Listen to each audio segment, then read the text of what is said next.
Welcome, everybody. Welcome to the Path of Licensure presentation. It is 2 o'clock. We're going to wait about another minute or two just to let the rest of the people start trickling in, and then we will get started. We will ask that you put your mic on mute, please. And if you have any questions for us, we are going to have a Q&A towards the middle of the presentation as well as the end, but feel free to, kind of introduce yourself in the chat as well as kind of maybe tell us, who you are, where you're from, where you're joining us from, where you are in the licensure process.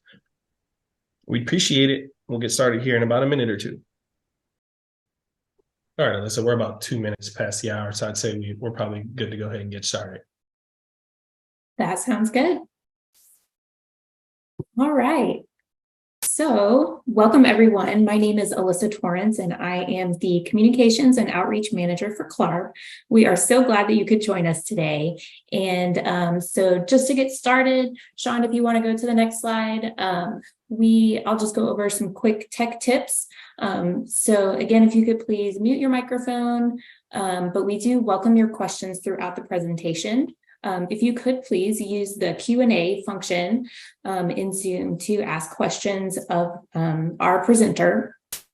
And then you can also use the chat to message everyone on the session today. So if you haven't already, please take a moment, drop into the chat and let us know where you're from and also where you are in the licensure process. And also just a reminder, this event is being recorded and closed captioning is available. All right, next slide. Okay, so I'm excited to introduce you to the CLARB support team today. So these are the 3 people that you want to know. They are your go-to resource throughout the licensure process, and you can think of them as your advocates. They're in your corner, they are answering any questions that you have, and they're helping you to succeed on your path to licensure. So first we have Morgan. Morgan, tell us a little bit about yourself. Hi, everyone. My name is Morgan. I have worked at CLARB for just shy of 11 years. I am the Record Services Team Lead. I've worked on the front line for almost all of my close to 11 years that I've been here. I've also worked in several other areas. If you ever have any questions or need anything from me, I am happy to help you. And I did want to provide just a little bit of background on myself. I've worked in several different areas at CLARB, from accounting to meeting planning to frontline to tech support. So if you guys ever need anything, I am happy to assist you. Great, thanks, Morgan. And I have a question for you. What is one thing that you think candidates should know about the licensure process? I'd say one of the biggest things that candidates should know, whether they're taking the exam or applying for licensure, whatever part you're in, is that every single jurisdiction has different requirements. So if you are in the middle of the exam and say for example, you're planning to switch jurisdictions, which a jurisdiction is either a state or a province, in case anybody didn't know. Say you are in Alabama and you need to switch and go to New York. Their requirements for licensure or potentially exam requirements to take the exam could potentially be different. So if you ever are in the middle of a change, or if you're ever potentially looking into a few different jurisdictions, just let us know. We're happy to help you navigate those requirements and what that may look like for you going forward. Great, thank you, Morgan. And next we have Lindsay. Lindsay, tell us a little bit about yourself. Well, I'm Lindsay. I'm newest here on the frontline team at CLARB, and I've been here just a little over 7 months. I bring to CLARB over 30 years of customer service experience. So just like Morgan and Sean, I'm here to assist in the licensure process, whether that be coming to us for exam pre-approval, for initial licensure, or for reciprocal licensure applications. So we're all here to assist in that process. We are here to answer emails, any questions you have. We all know that this process can be a little overwhelming, as Morgan said, with all of the jurisdictions or many of the jurisdictions having different requirements. So we're here to answer those questions for you anytime. Great. Thanks so much, Lindsay. What is one thing that you think candidates should know about the licensure process? Well, to know is that one of the main things that we will do here at CLARB is help you in setting up your council record, or helping you understand how to set up your council record. You can use it for applying for pre-approval or for initial licensure or for reciprocity. And once you've set up your council record with CLARB, we retain that information. We never delete information. So as you go on through your life in this field, you may have to update current employment, but that record will stay with you. And so it becomes a very useful tool when you go on from pre-approval for exams, if you need it, to initial licensure, and then on to reciprocity. So it can be a very useful tool for you when you know how to use it. Great. Thank you, Lindsay. Well, thank you, Morgan and Lindsay. They are actually going to hop off the call now and get back to answering the phones and emails and helping out other candidates. So thanks for joining us. We just wanted you guys to be able to put a name with the face and see who's on the other end of the line. So thanks, Lindsay and Morgan. And last, we have Sean. Sean is our presenter for today. Sean, tell us a little bit about yourself. Hello, everyone, and thank you so much for joining us today in our Path to Licensure presentation. My name is Sean Menifee. I'm going to be your presenter today, but my role here at CLARB is a record service and exam program coordinator. So I work directly here with the front line, helping you guys throughout the process of licensure, as well as directly with the exam writing committee. I've been at CLARB here for about, it would be 3 years this past October. So I'm really excited to continue my journey with CLARB and, work with candidates that are going to be moving into the future of landscape architecture.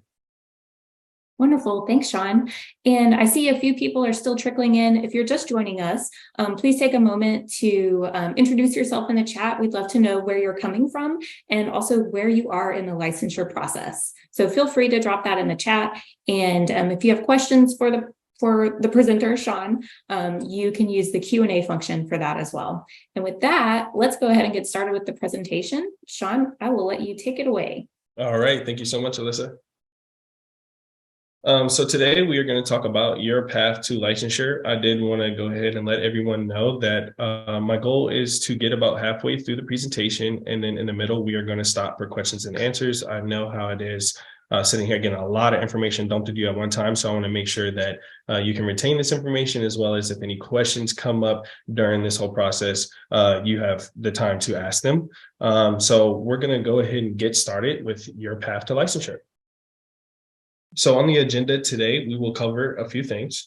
Who is CLARB and how we support licensure? What is licensure and why it's important to become licensed?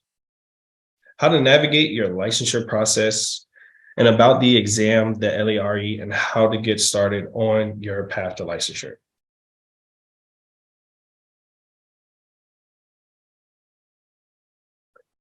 So let's talk about a little bit of CLARB lingo before we get into it. A lot of times you're gonna hear a lot of these different things. Here at CLARB, we do use our own in-house lingo. So these are some of the things that you may hear outside as well. So we'll go through a couple of these terms. CLARB simply is the Council of Landscape Architect Registration Boards. We have the LARE, which is going to be your Landscape Architect Registration Exam. And that's usually you're going to hear the LARE, you're going to hear exam, and some people do actually say Landscape Architect Registration Exam. Your council record. Now, the council record is made up of an online verified record for your exams, your work, your education history. It's all located in one place. That way that we can support you on your path to licensure, make that process just a little bit easier for you when applying, or when that time does come for you to apply for licensure. It's a similar in nature to an online profile that houses all of your information you can use to get licensed. Jurisdiction is a term that we use to describe the location in which you may get licensed. So whether if it's or a province, where this is where it's going to get licensed, and also the place that's going to issue your license. So your jurisdiction is going to issue your license. It's located in states, territories, districts, and provinces across North America. And then licensing and registration boards is the governing entity with a jurisdiction that actually issues you your license. So next we're going to go in about a little bit about CLARB and how we support licensure throughout the United States and Canada.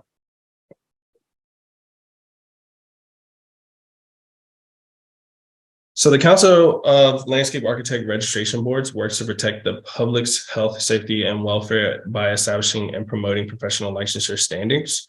Our members are the licensure boards across the United States and Canada. So it helps establish and promotes licensure. Members across the licensing board of the United States and Canada, prepares, administers, and scores the LARE, and manages a professional information system called the CLARB Council Record. It works to define architecture licensure in support of protecting the public's health, safety, and welfare, and serves as licensure advisors to candidates and licensors.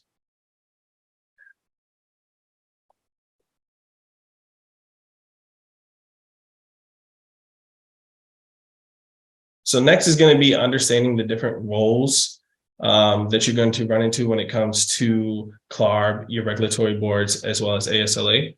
So your regulatory board, as I spoke before, is going to be your government agency that issues you a license in their jurisdiction. So for instance, when it comes time for you to get licensed, if you are looking to get licensed in the United States, it's going to be the state that you are looking to get licensed in that's going to issue the actual license for you, not CLARB.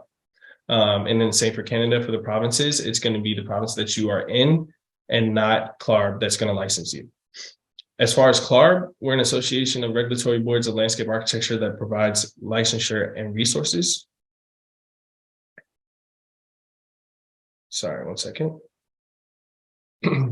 We develop resources that help the licensure process, and we'll talk more about that here in a minute. ASLA and are associations of people who are working, studying, or interested in the profession of landscape architecture. So a lot of times this is where you're going to go in order to figure out what type of study groups that you're going to join, what's going on inside the landscape architecture world. Practice exams, they're going to have a lot of study materials that help you through your path through licensure.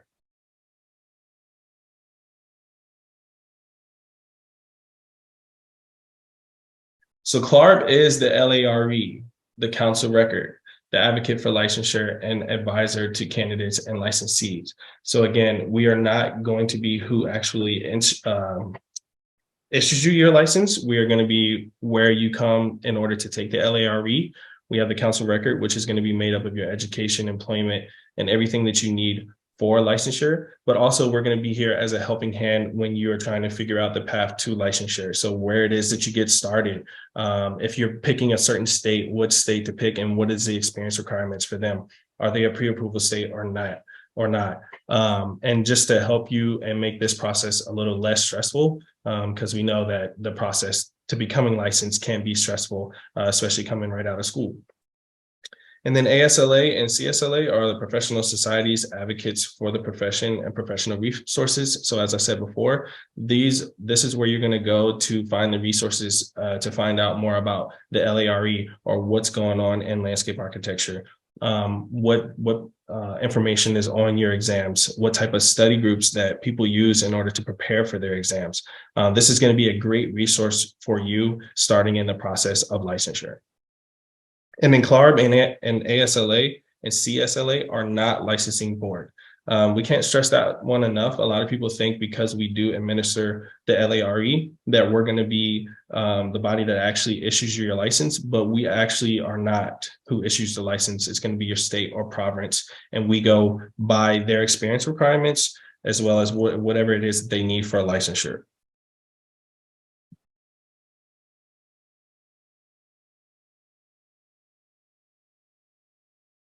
So just a little bit about licensure. CLARB often gets questions wondering what licensure is, why it's important, and why is licensure necessary to work as a landscape architecture. So we're just going to go over a little bit of that information here.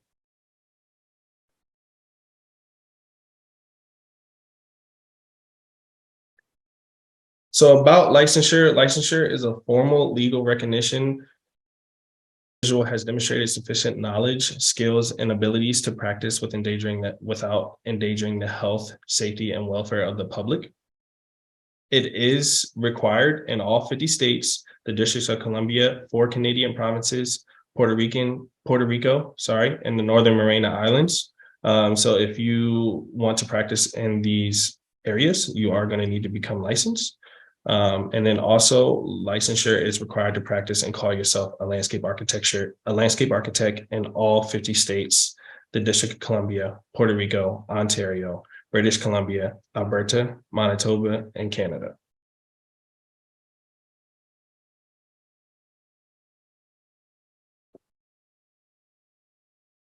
So here are just a few examples of what you can do as a landscape architect if you get licensed.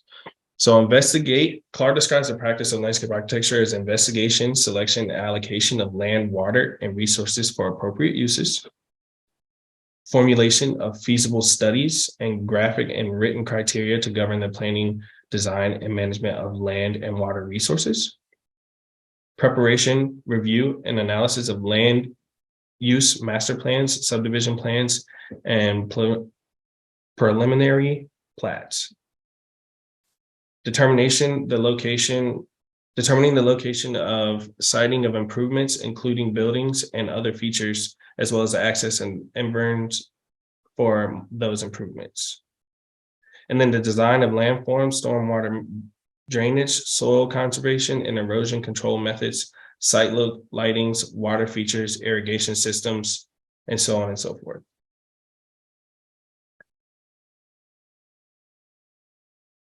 So why get licensed?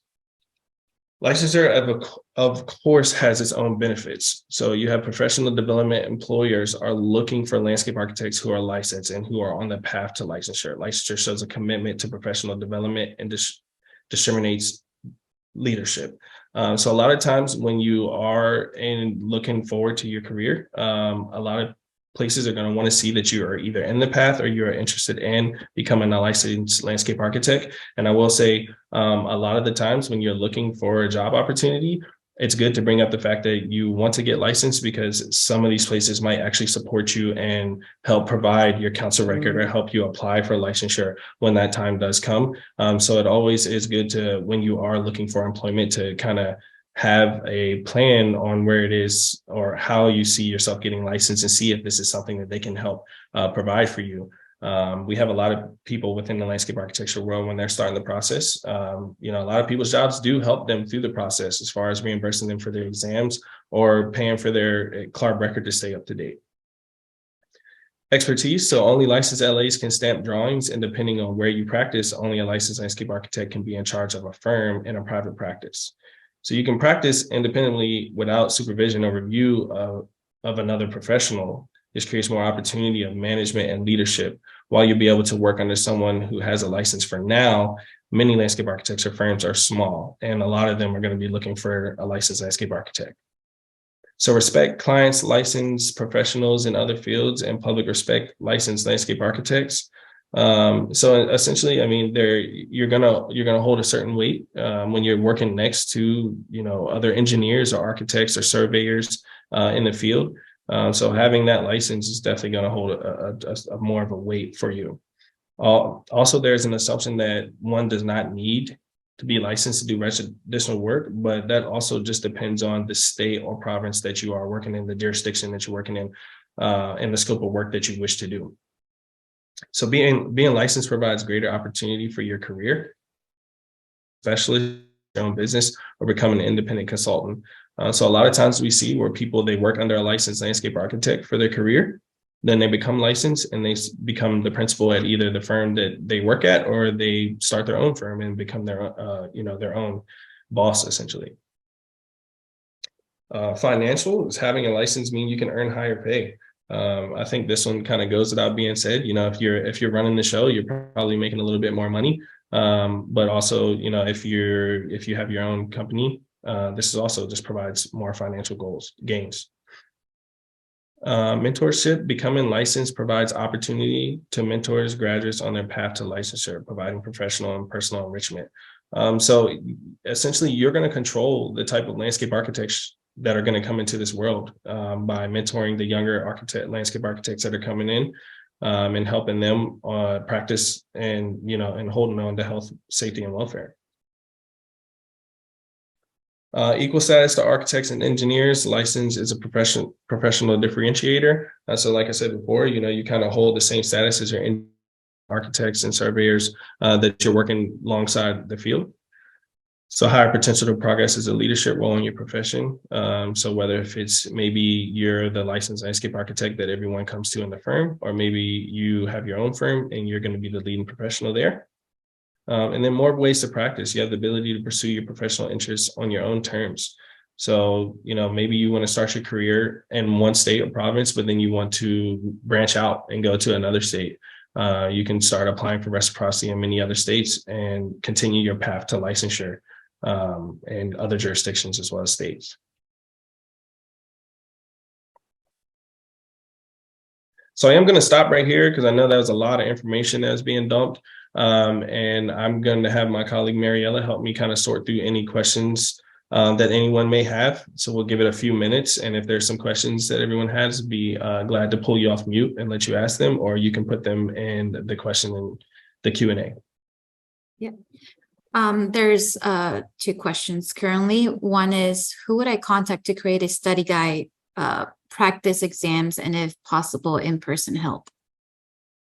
So I would say if you're going to be looking to create your own study guide, I could have put you in touch with my boss, Rebecca, but also that might be worth reaching out to ASLA if this is something that you want to be able to share and provide to other landscapers.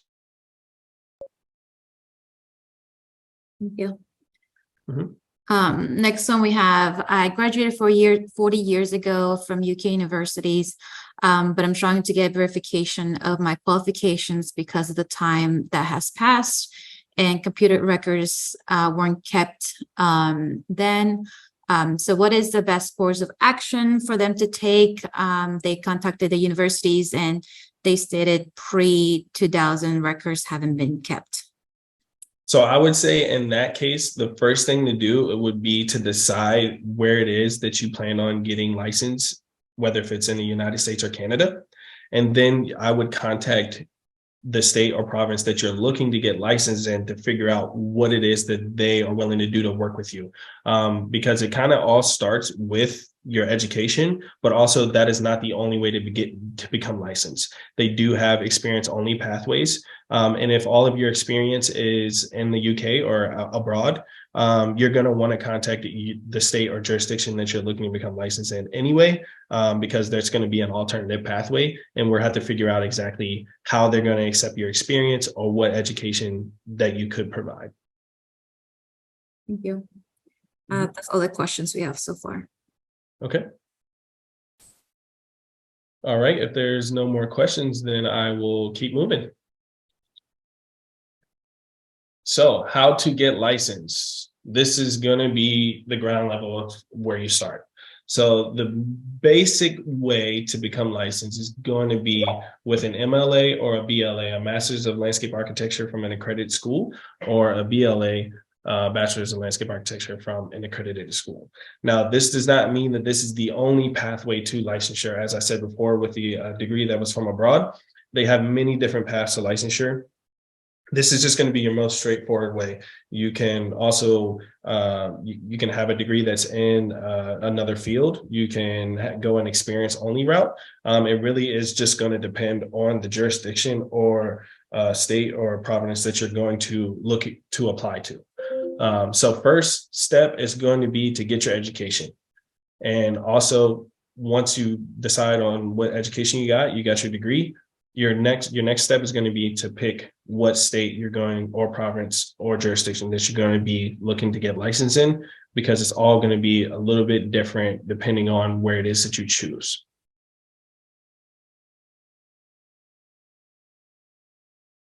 So the next step is going to be to start the exam process. So this is going to also, it's going to differ. It's going to be a little bit different for every jurisdiction or province that you pick, because we have states that are going to be pre-approval states and we have states that are going to be non-pre-approval states. So what this means is if you graduate with an accredited landscape architecture degree and you go to a non-pre-approval state, this means that you can just start the exam process once you have your degree. Now, starting the exam process is going to be getting your degree, starting your council record with us, and then you can begin the examination process. If you're picking a state or province that is pre-approval, that means regardless of the degree that you have, you will have to apply for pre-approval in order to start the process to start taking the exam. Sorry about that. So there's a couple different pathways to being able to start the exam. If you don't have the traditional landscape architecture degree accredited from an accredited program, regardless of the state that you pick, you will have to apply for pre-approval. And then if you do have an accredited degree, and apply to a state that isn't pre-approval, you can start the process. If you select a state that is pre-approval, then you do have to apply regardless of the degree as well. And then gaining experience. So you're going to be looking to gain experience. If you see all four bullet points here, these are essentially what your LARE is made up of. So when you're looking to gain experience, these are the fields that you're going to be looking to gain experience in. So when you are going to apply for a job, this would be a great starting point in asking questions like, am I going to learn this type of information? Am I going to learn about inventory and analysis, planning and design, construction documentation, grading, drainage, and stormwater management? These fields are what we're looking for and considered as landscape architecture related work. So this is where you're going to want to gain your experience. And again, the experience that is needed is going to be different between each jurisdiction. So you're going to have to figure out which jurisdiction that you want to apply to. And then that's going to tell you how many years of experience or hours of experience that you're going to need to gain before you can apply for initial licensure.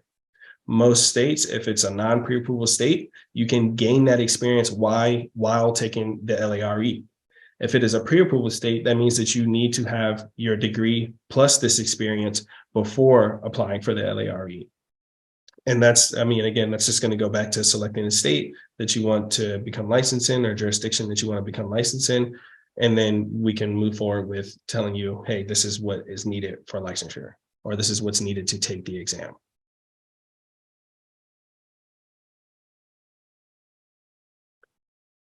And then applying for licensure. So once you have your education, once you have taken all four sections of the exam, and you have gained the experience that you need, you can then apply for initial licensure. You can only apply for initial licensure in one jurisdiction at a time. So once you apply for initial licensure, and you become licensed, you then apply for reciprocity and the following, any other jurisdiction that you would like to become licensed in. But you will use your council record to apply for a licensure, whether it's for initial licensure or if it's for reciprocity. And then jurisdictions may require you to send them additional information. So there may be a jurisdiction that you pick that has a supplemental exam. You may need to send references. Every jurisdiction is going to require you to do a board application with them as well. And as I said before, CLARB is here to kind of help you through that process and let you know what exactly is needed for every jurisdiction. So we can let you know whether they need references or if there's a supplemental exam that you also have to take for licensure.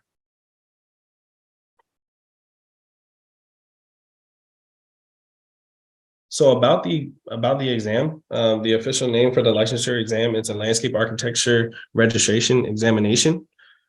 While your jurisdiction issues license, you will be taking the exam through CLARB. So again, you will have to have an active council record with CLARB in order to actually start taking the exam.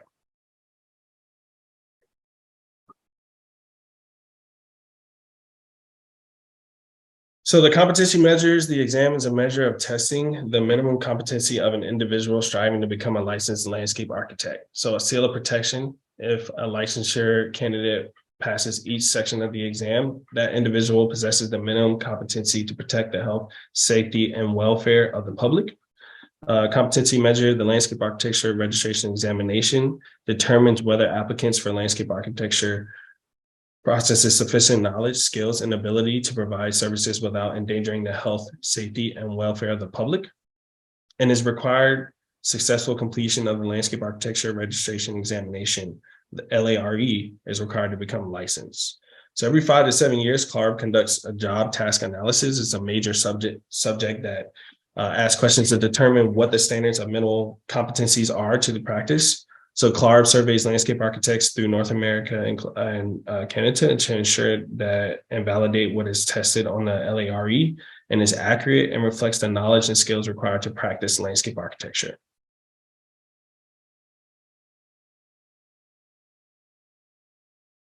So as I said before, as far as the experience, these are going to be your 4 different sections. They are no longer sections 1, 2, 3, 4. They're actually named. So inventory and analysis and project management, planning and design, construction documentation and administration, grading, drainage, and stormwater management. These are going to be your 4 sections of the LARE that you will need to pass in order to continue the process of becoming licensed. And here's a breakdown of what is in every one of these sections here. So the website has an exam orientation guide that covers the content of each section more in depth. It also includes more detail about the entire exam process, which makes a great resource to start with. So I would say definitely if you can go onto the CLARB website and check out maybe our recommended reading list as well, that would be a great place to start. ASLA is also a good resource as well for this type of information. So if you go into the CLARB website, you'll also see this information here and what it's made of.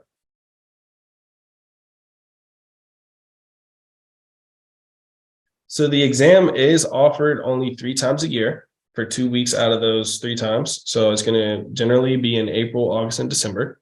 We do tests at a PSI testing center. So we have recently, or not, I wouldn't say recently, but in the last, I want to say, this may be our 5th administration now that we are with PSI. We have made the change so that you could actually take all 4 sections either at a brick and mortar or from your home.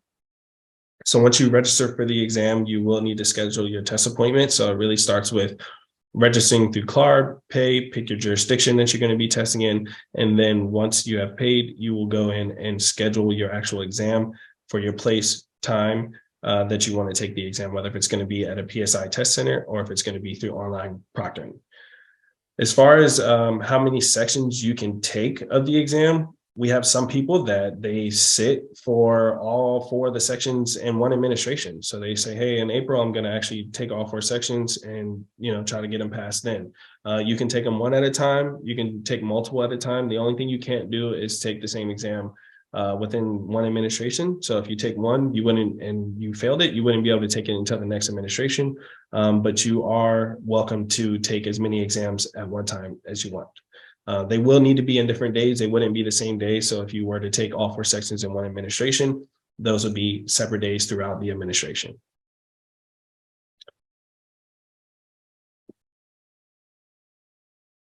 And so this here is just a page where you can go on the CLARB website and you can look up your eligibility requirements. So this is provided by CLARB so that you can pick your jurisdiction that you would like to test in. Once you get to this page, this is going to tell you what is required by your jurisdiction, whether if it's a pre-approval state or not a pre-approval state, or what is needed as far as your degree or experience. And then that's going to bring you to this map here. So this map here, if you see all of your jurisdictions that are in green, these are going to be your states that are non-pre-approval states. So that means if you have an accredited landscape architecture degree, and you decide that you're going to pick one of these states that are in green. So let's just say, use Virginia, for example. That means once you have got your degree and you have established a CLARB Council record, when the time comes, the administration opens up, whether if it's April, August, or December, you can go ahead and just start the process of taking your exam. Now, if you choose a state or jurisdiction that is in yellow, that means that regardless of what type of degree that you have, you are going to need to apply to the jurisdiction or your state board or government agency before you can start taking the LARE. So they're going to be the one to tell you, hey, this is the experience. Well, we'll tell you this is the experience and education that you need. We'll send that information over to the jurisdiction, and the jurisdiction is going to be the one that says, hey, you are good to go ahead and start taking the LARE. And then once that process has happened, then you can start actually taking the LARE. Now, if you do not have the traditional accredited LA degree, and you will have to apply for pre-approval regardless of what jurisdiction you pick. So if you go to, again, for instance, Georgia or Virginia, and you have maybe an accredited engineer degree, you will still have to apply for pre-approval and meet the experience requirements for that jurisdiction before you can start taking the LARE. And then how do you prep for the exam? So if you go into the CLARB website, all this information is provided for you. We do have practice exams now for all 4 of the sections. This is not going to be something that is intended to teach you or be educational tools. They are designed to help candidates develop realistic expectations for the exam experience. So we do have the practice exams, we do have demo exams and YouTube videos, the orientation guides, the recommended reading list, and then ASLA resources. So I would say that's definitely going to be a great tool for you on the CLARB website, as well as going to the ASLA or CSLA website, and you can find information on the LARE.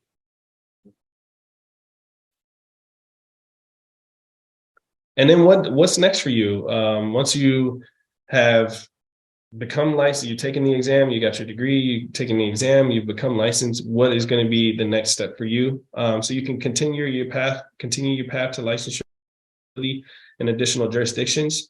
So as I spoke before, once you become licensed in one jurisdiction, you can move to many other jurisdictions by using your CLARB council record to apply to other jurisdictions. I will state that, again, in those jurisdictions, regardless of where you start and get licensed, you will need to meet each jurisdiction's experience and education requirements in order to get licensed. So let's just say for Florida instance, Florida, if you have an MLA or BLA, you don't need any years of experience. But if you move to somewhere like Virginia, you're going to need 3 years of experience, with one of those years being under an LA. So you will still need to meet that jurisdiction's requirements in order to apply for reciprocity, regardless if you're licensed or not already. And then CLARB certification. So this is an industry recognized distinction that you have met the standards and established by CLARB, and carries out recommendation that licensure be granted without further review. And so this essentially what we created this for was to kind of make that path to getting licensed in other jurisdictions a lot easier and a lot faster by saying, hey, we recognize this individual and believe that they hold the competency to be licensed in any jurisdiction. And we do actually have multiple jurisdictions that require you to be CLARB certified if you're going to be applying for reciprocity. So that is something that you can also find out by contacting us here at CLARB. And then we have volunteer and leadership opportunities. We have like I said before, I also work at the exam writing committee as well. And so, you could also apply to be on the exam writing committee or the CLARB board of directors and the LAC. The licensing board member, or short-term volunteer work with the CLARB through work groups. So there's many different opportunities for you after getting your initial licensure, and depending on where you see your career going.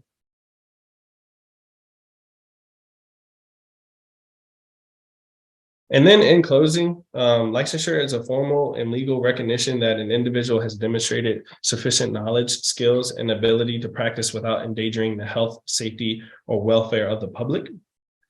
To become licensed affords you equal status with other design professions, opens up professional doors, and gives you the flexibility in choosing how you practice the discipline. Register for and take the exam as soon as you can. That's just an opportunity for you to move upwards in your career path a lot quicker. And then CLARB is here to help you through every step of the exam and licensure process. I would say take full advantage of CLARB from the time that maybe you're getting ready to finish up school and you just you have a couple state or jurisdictions in mind that you want to to consider becoming licensed in, feel free to give us a call. We're here Monday to Friday, 9 to 5 p.m. Eastern time.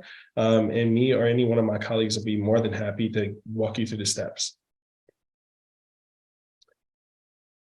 And then also, this is just a quick reminder here as we're beginning to wrap up here. We do have the December administration open right now, and it's going to be open until November 20th. So feel free to register for the December administration. Each section of the exam is now $525. And we do have the dates here from November 27th through December, I want to say that's the 13th, sorry. December 13th. So, if you are kind of on the edge of like when to get started and you want to go ahead and try to get registered for the December administration, as you all know, or not everyone may know, but we have changed to the new blueprint. This is going to be the new blueprint going into December. So if you want to get that path to licensure started, this would be a great time to go ahead and get registered for the December administration. Great. Thank you, Sean.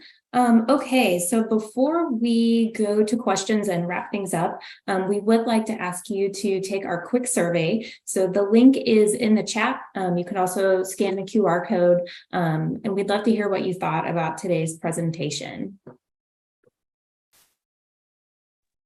And like Sean mentioned, the CLARB support team is available Monday through Friday from 9 to 5 Eastern time. And you can also follow us on the socials, keep up with all the news related to licensure and the LARE. And yeah, we will leave this slide up and we will answer some of the questions that came in throughout the presentation. So I'll throw it back to Sean for questions. Great. Thank you so much, Alyssa. Okay, we have a few questions, so bear with me. No worries. So one question is, in my work as a landscape designer in a firm civil, does all grading, drainage, stormwater, so how would I get that experience? So I would say you're going to want to reach out to your supervisors there that in your firm that you're working at. And let them know that this is experience that you're looking to gain. Not all of that experience is needed for licensure, but the way that our forms work out for employment verifications is we ask those questions. Do you have grading, drainage, and stormwater management? Do you have planning design? Those are the type of questions that we're going to ask and look for to be considered as landscape architecture work. If you do not get that experience at the firm that you're at, this is also, again, we can go to the jurisdiction that you're looking to get licensed in and say, hey, this is the experience that we have. What is it that we can do and how can we get through the path? Yeah. Another question is, how soon prior to taking an exam should we begin our council record application?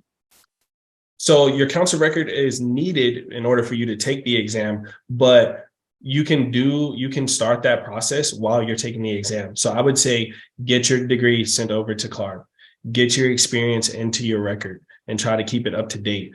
This is something that you can do while you're actually taking the exam. So I would say just really depends on how quickly your supervisors can get back about your employment verifications. Everything's done through email now, so they get notifications when you add employment information into your record. So it can be done rather quickly, but also it would be good to kind of stay on top of it. That way, when that time comes that you are done with the exams, you have everything you need and you can just apply for licensure. How can you know about pre-approval states or not? Or also, if I move to another state in the US, can I carry on the record of tests, or how does it affect for licensure? Yes, so I did show you the eligibility map there that's going to be on the CLARB website. So you can use that to your advantage, but you can also give us a call at any time and we can help you through that process. When it comes to carrying over exams to different jurisdictions, it's really going to depend on what jurisdiction you start in and what jurisdiction you're going to. So if you're going to start in a jurisdiction, and I'll just keep using Florida and Virginia, for example, if you're going to start in Florida, but you want to go to Virginia, they're both pre-approval states. So if you have an accredited LA degree, you can just simply stop taking them in Florida and start taking them in Virginia. But if you're going to start in Florida and then you're going to move to California, which is a pre-approval state, you're going to have to take your exams that you've already took in Florida, but then when you move to California, you're going to have to apply to them in order to continue taking the exams for that jurisdiction. Now, most jurisdictions are going to accept exams from other jurisdictions, but you just have to make sure you go through the proper channels in order to make sure that those exams are going to be accepted. So a couple of related questions. How long does exam last? Is it written and written answer or verbal? And how long does it take results? How long will it take to get results? So right now, I want to say the exams are 3.5 hours. And they're going to be online. It's going to be through an online system, whether you're in person or sitting in your home. And we're looking at a typical time of about 6 weeks before you see your exam results. And it's which exam is recommended to take first? So there's no recommended exam. It's all going to be about what you're comfortable with. I know there's a lot of chatter about where it is that you should start. And even when they were numbered 1 through 4, it's just going to be what you're comfortable with. If you're comfortable with taking planning and design first, you should take that. If you're comfortable with taking grading, drainage, and stormwater management, you should take that. So it's really going to be your preference. There's no order whatsoever for you to start. I have another question. So this person used the link on the registration on the exam page in CLARB's website to look for location and time online. They tried that yesterday, and they said that they didn't have authorized to see the time and location after logging in. Is there, I don't know, is there another way they can find locations and time? Yep. So this is something that is very typical because if you use the register now link, it's going to end up redirecting you to PSI as if you already registered with CLARB and you want to schedule your exam. So I'll go through this, but also if you have any issues, you can give us a call or email info@CLARB. What you're going to want to do is be signed out of CLARB. You're going to want to click on register for exam. You're going to pick the administration that you're looking to take. So right now, there's only going to be December that's up. You're going to go to step number 4. Number 4 is going to say check for available dates before scheduling your exam. You're going to use that link, and that link is going to be used specifically for people that are just looking to see what is available, what times, and things like that. Once you get registered and you're going to actually schedule your exam, there's going to be another process that you take. Thank you. So another one is I have my MLA from an accredited program in New York and a bachelor not in landscape architecture. Am I understanding that the website correctly that the required experience for licensure in New York State would be 4 years? 4 years. I believe it's going to be 4 years, with 2 of those years being under a licensed LA. For whoever asked that question, you can also give us a call and we can confirm that information for you. But it's going to be 4 years, with 2 of those years being under an LA. 4 years as in 4 years related to landscape architecture. So it doesn't have to necessarily be under an LA. It can be under another design profession or under a non-licensed individual, as long as it's related to landscape architecture. Do you need to have the title of landscape designers for your experience to be relevant? I'm working as an environmental planner, so their projects can be either planning or design or a combination. Does that count towards the relevant years of experience? So relevant years of experience is not going to be determined by your title. It's going to be determined by your supervisor's title. So generally, we're going to be looking for you to get experience under a licensed landscape architect. But if it's for example, like I said, with the New York experience, with 4 years being related to landscape architecture and 2 of those years being under a licensed LA, those other 2 years can be under an environmental design or, a planning. I'm sorry, I can't remember exactly what they said.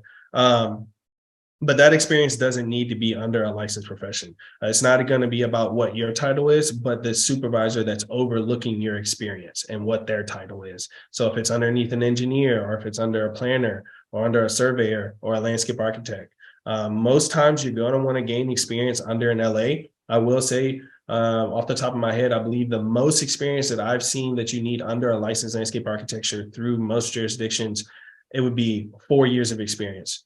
Most jurisdictions are a lot less experienced than that, but if you have at least 4 years of experience under an LA, you should be able to meet the experience requirements for any jurisdiction there is. It seems that there wouldn't be reciprocity between pre-approval and non-pre-approval states. Are there any instructions on how to become licensed when moving from one to another state? So for reciprocity, you don't have to worry about pre-approval and non-pre-approval. Once you become licensed, it's reciprocity. You're licensed, and it's a different process.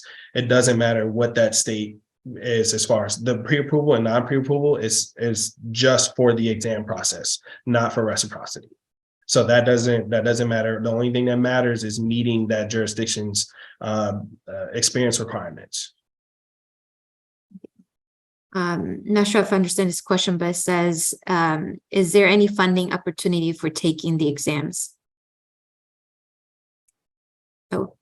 I'm not sure that I understand that question either. I will say that when you're taking your exams, that's another thing to work with your employer. A lot of places I see that once you take the exam, they reimburse you for taking the exam and passing it. They may need some type of proof of you passing. I hope that answered your question. I'm not really too sure if that does or not. Are October 2023 test results going to be announced before December 2023 registration deadline? Yes, that's the plan. Will the blueprint carry on into next year, or will it change? So the blueprint will carry into next year.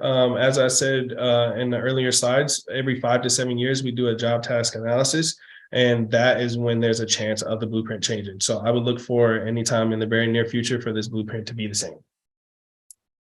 If we pass one section, is there any expiration date for it? That's going to be up to your jurisdiction.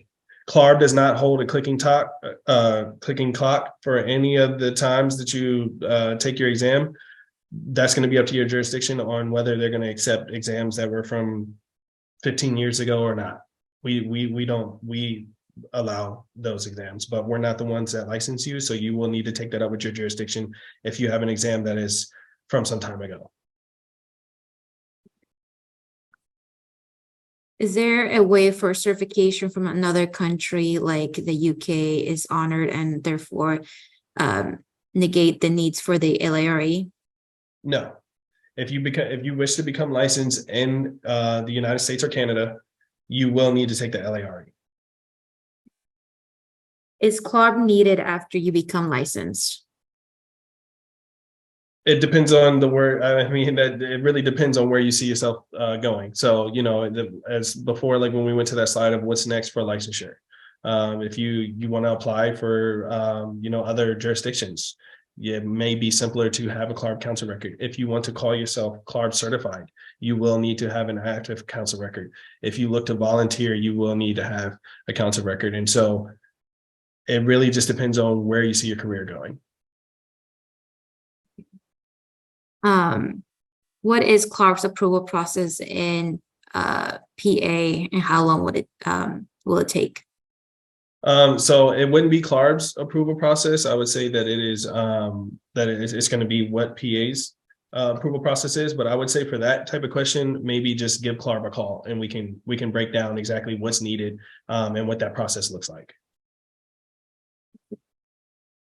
My jurisdiction requires 3 years of experience, but I have been working part-time. So does it mean I will need 6 years? So CLARB counts part-time as half-time. So if you worked 3 years, or if you're looking for 3 years of experience, you would have need to work 6 years. But if you have concerns with that, it would be good to reach out to your jurisdiction and say, this is what my experience is. It's part-time. Would this be accepted for the full time that's needed? But CLARB does count anything under 35 hours as part-time, and we will send it as half-time.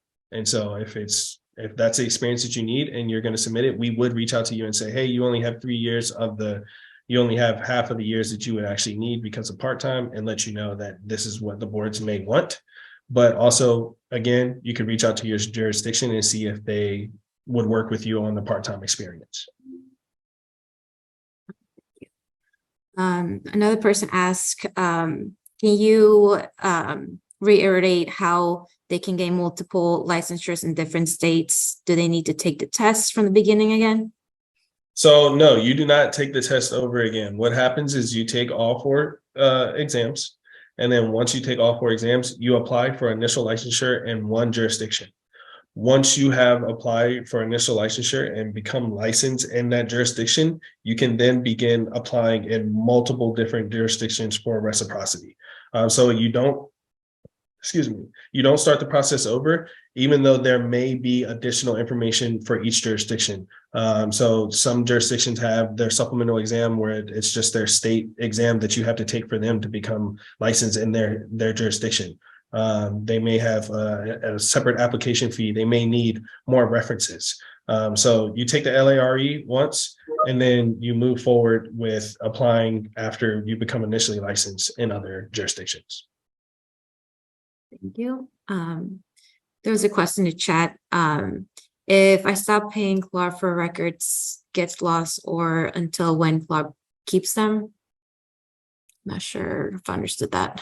So it sounds like they're asking if they let their CLARB council record lapse. What happens is we do hold on to that information. You just won't have access to it until you reach back out to us and pay to reactivate your account, which generally is going to be whatever your annual renewal fee would be. So for emerging professionals, it's $160 a year. And then for licensed individuals, it's going to be $210 a year.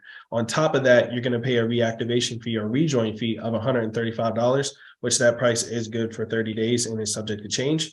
But that's generally what you'll have to pay in order to get access to the council record again. But we will hold on to all the information that you already put in the record. Thank you. That's all the questions we had. Thank you, guys. Yeah, of course. Okay, so before we close it out, oh, looks like we've got one more question. Sean, do you want to take this one? It's how much time do we have to complete each exam in one sitting? As I had stated before, I want to say that your exams, I believe that you're gonna be looking at 3.5 hours seat time and then 3 hours for the actual exam. Okay, great. Well, if you guys have any other questions that you think of later, feel free to reach out to us. Like we said, this webinar was recorded, and so we will be posting it to our YouTube page, and we'll also be sending you an email with a link to the video as well as some of the websites and resources that we shared today. So thanks again for joining us, and we hope to talk to you soon. Thanks, guys.